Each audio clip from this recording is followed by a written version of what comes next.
또한 프랑스 푸실은 지난 7일 이강인의 PSG 커리어가 몇 주밖에 안 남았다. 구단이 올여름 방출을 결정했다. 한동안 조커 역할을 했던 그는 최근 들어 출전 기회를 얻지 못하고 있다고 PSG와 결별을 암시했습니다. 이강인은 현지에서 혹평을 받고 있는데요. 프랑스 스포르트는 지난달 26일 이강인이 루이스 엔리케 감독 기대에 부응하기 위해 분투하고 있지만 올여름이 떠날 것으로 보인다. 그가 중원에서 입지를 다지지 못했고 최근 경기 막바지 시간 보내기용으로 활용되고 있다. 이미 이강인 대체자 물색에 나섰다고 전했습니다.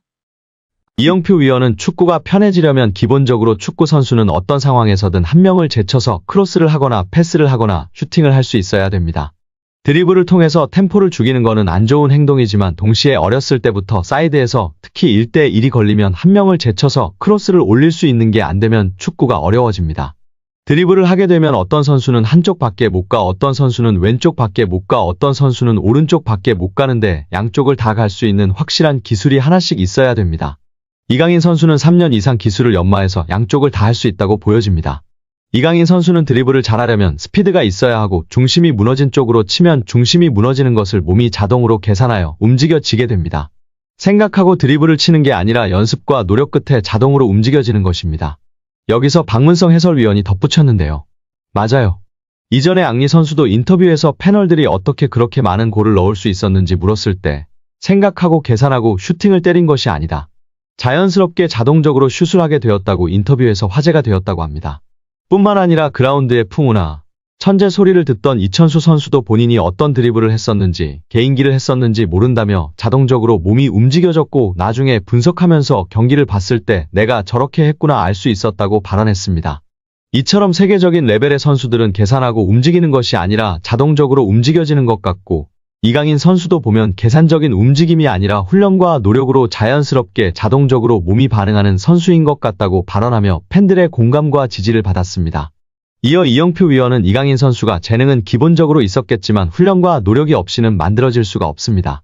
또한 이강인 선수의 강점은 드리블도 있고 시야도 있고 정확한 왼발킥도 있고 터치가 굉장히 강점이 있다고 생각합니다. 멀리 볼 수 있는 능력은 킥이 자신 있는 선수들이 자연스럽게 보여지고 나타낼 수 있습니다. 어떤 선수들은 드리블을 잘하는 선수는 자기가 드리블을 보여주고 싶어하고 패스를 잘하는 선수는 패스를 보여주고 싶어하기 때문에 좋은 킥, 멀리 보낼 수 있는 킥이 장점인 선수는 자연스럽게 시야가 넓어지고 시야가 넓은 것처럼 보여지게 됩니다. 어린 선수들에게 멀리 보라, 시야를 넓혀라 라며 가르치기보다는 좋은 킥을 멀리 찰 수 있는 킥을 가르치면 자연스럽게 시합에서 연습한 킥을 보여주려고 하기 때문에 시야가 넓어지고 넓혀진 모습을 볼 수 있다고 발언하였습니다. 이어 최근 프랑스 언론의 비판에 대해서도 이야기했는데요.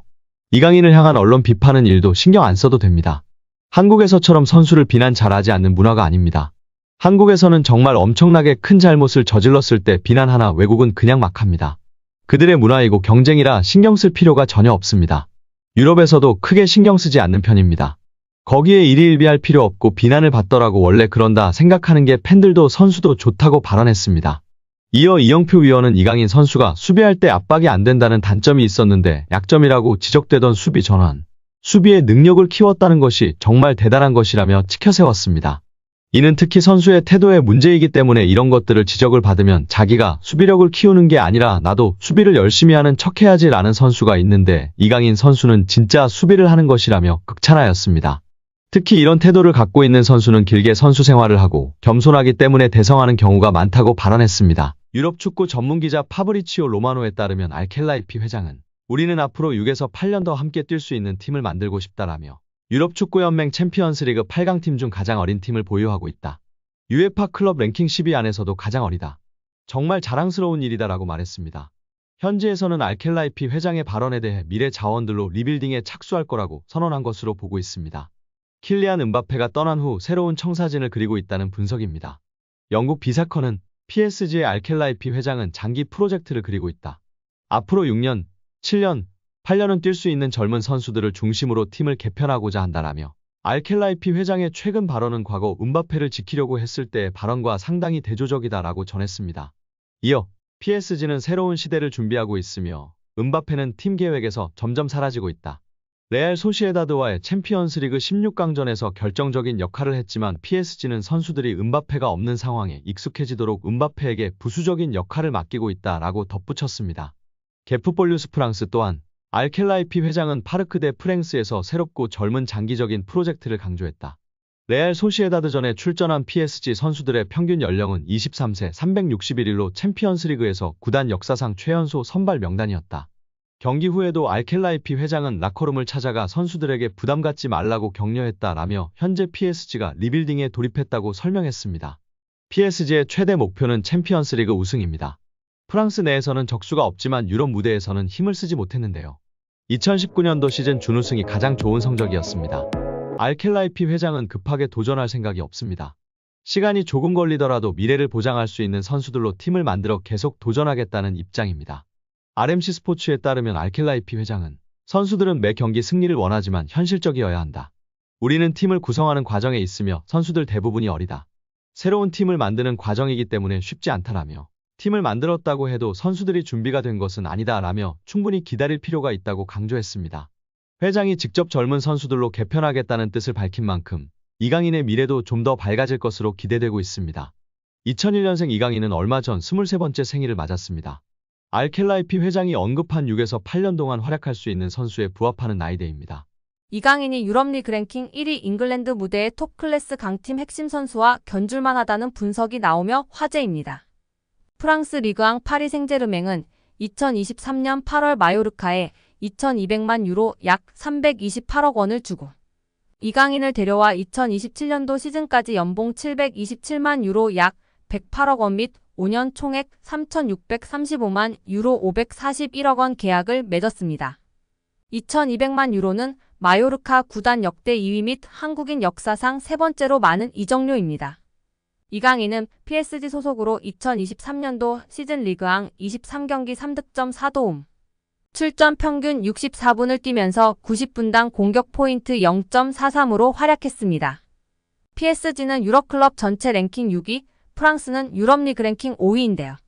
저명한 축구 통계 매체 옵타 스포츠에 따르면 미드필더로서 이강인과 가장 비슷한 선수는 프리미어리그 준우승팀 아스널의 주장 마르틴 웨데고르입니다. 70개 국가 및 30종목을 대상으로 하는 글로벌 통계회사 옵타 스포츠가 최근 365일 유럽 5대 리그 및 챔피언스 리그, 유로파리그 자료를 토대로 선정한 비교 대상을 발표하며 팬들의 관심을 받고 있습니다. 아스널은 2023년도 잉글랜드 프리미어리그 준우승을 차지했는데요. 잉글랜드, 이탈리아, 스페인, 독일, 프랑스는 유럽리그 랭킹 빅5입니다. 챔피언스리그는 유럽축구연맹 1등급, 유로파리그는 2등급 클럽 대항전입니다. 이강인은 개인 능력으로 상대쪽 경기장 파이널 서드에 진입한 횟수와 공간 침투로 PSG 동료 전진 패스를 받아낸 빈도 둘 다 유럽 메이저 대회 미드필더 상위 1%에 해당했습니다. 혼자서 위협적인 공격을 펼칠 수 있는 데다가 수비가 헐거운 지점에 대한 공간 지각과 상황 인식, 언제 파고 들어가는 것이 가장 효과적인지에 대한 타이밍 판단, 옆이나 뒤로 향하는 전개보다 리시브가 까다로운 전방으로 나가는 패스를 상대 저지를 뿌리치고 내 볼로 만드는 기술이 월드 클래스라는 얘기입니다. 따라서 이강인이 페널티 박스에서 단독으로 들어간 횟수가 최근 365일 유럽 5대 리그 및 챔피언스 리그 유로파리그 미드필더 상위 2%라는 어마어마한 결과가 나왔습니다. 파이널 서드 태클 합계 또한 상위 2% 안에 든다는 데이터는 상대 진영부터 적극적으로 수비하려는 마음가짐 부족이 이강인 단점이라는 지적은 이제 현실과 맞지 않다는 것을 알게 해줍니다. 파리 생제르맹은 2023년도 시즌 프랑스 리그앙 우승, 프랑스 슈퍼컵 우승, 프랑스 축구협회 컵대회 우승, 유럽축구연맹 챔피언스리그 4강 등 좋은 성적을 냈습니다. 이강인은 라이트 윙, 레프트 윙백, 중앙 미드필더, 폴스 9 등 서로 다른 5개 포지션에서 공격 포인트로 골에 관여한 것이 인상적입니다. 공격형 미드필더까지 전술적인 요구나 선수단 상황에 따라 5가지 역할을 소화하며 파리 생제르맹에 헌신했다는 평가입니다. 리그앙 포지션별 출전 비율을 보면 모든 부문이 8% 이상입니다. 급하게 잠깐 맡은 정도가 아니라 감독 이하 코치진이 진지하게 다양한 임무를 부여하고 실행을 요구했다고 볼 수 있습니다. 출전 및 결장 대비 90분당 득실차 6위 역시 주목할 가치가 충분한 기록인데요. 이강인이 뛸 때의 긍정적인 효과 및 벤치를 지키거나 명단에서 제외될 때 부정적인 영향을 합산하면 리그앙에서 6번째로 존재감이 큰 선수였다는 얘기입니다. 이강인과 같은 통계를 보인 마르틴 웨데고르는 지난 시즌 잉글랜드 프로축구 선수협회 프리미어리그 베스트 11 및 유럽축구 간행물협회 올해의 팀에 잇따라 이름을 올리며 능력을 인정받은 선수입니다. 또한 2년 연속 아스널 구단 선정 MVP로 뽑혔습니다. 기량적으로 직전 1년 제일 유사한 빅리그 선수가 마르틴 웨데고르인 것은 충분히 기분 좋은 칭찬으로 볼 수 있습니다.